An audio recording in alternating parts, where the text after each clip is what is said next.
Okay, so what do you suggest they do first? The first thing I always tell home buyers and even investors, apply for a credit report. This is definitely the most important process. Okay. You have to know where you are financially. If you are looking for lending assistance, you definitely have to have at least the minimum credit rating. And currently that is 620 for an FHA program. Okay. In addition to that, you get an opportunity to get a snapshot of your debt. And then we'll talk about the debt ratios later on. But you get a snapshot of what your debt is, how your credit rating is, how your payment history is, and then talk it over with your family and find out, is this something that we really want to do? Okay, so then after that, what else would they need to do?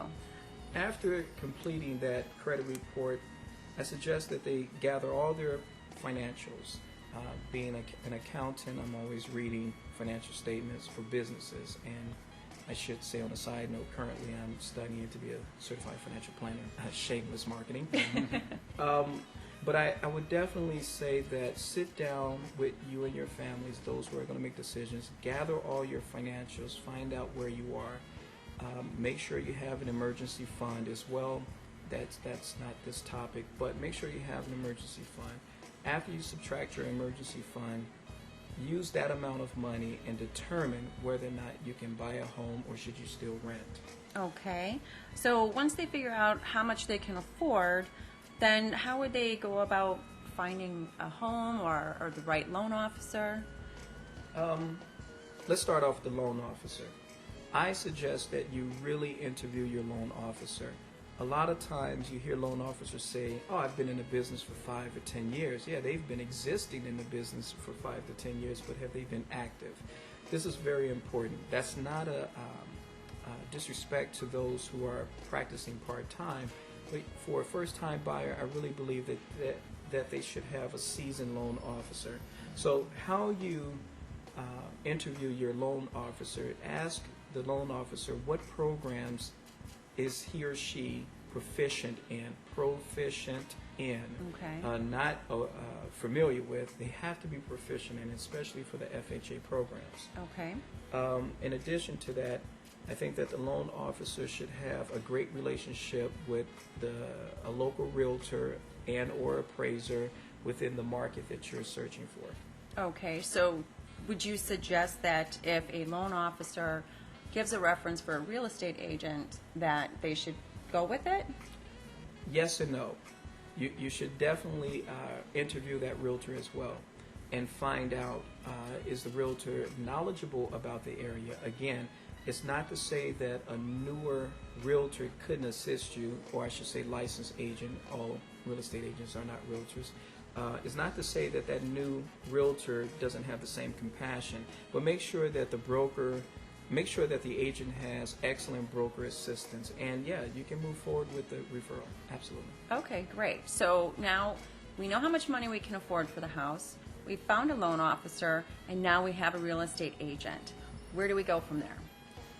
Great. Start looking for that great house that you've been saving up for. It's not easy. You're going to probably be looking for about 2 to 3 weeks for the house that you're going to choose to live in within 5 to 30 years possibly. When you're searching that area, you got to make sure you understand the maintenance. Is there a homeowners association fee? Any municipality fees that are incorporated with that ownership of that property? Just make sure you cross all your T's and dot all your I's. Okay. So say we find that perfect house. Now what? Okay. I should say you should get a home inspection. That's the right thing to say, right? Right. You should get a home inspector. Okay. You should get someone that understands the structure, the anatomy of the house, and make sure that the house isn't sick, if you will, in quotations, obviously. I will say to you and suggest that you make sure that the mechanics of the property are intact. If there are any newly updates or renovations, make sure that you have a warranty of those updates. Okay. All right. So the home inspection goes well, and then what? Submit an offer? You submit an offer. Okay. And that offer should be supported by comparables that were generated by the realtor that you are working with. Okay.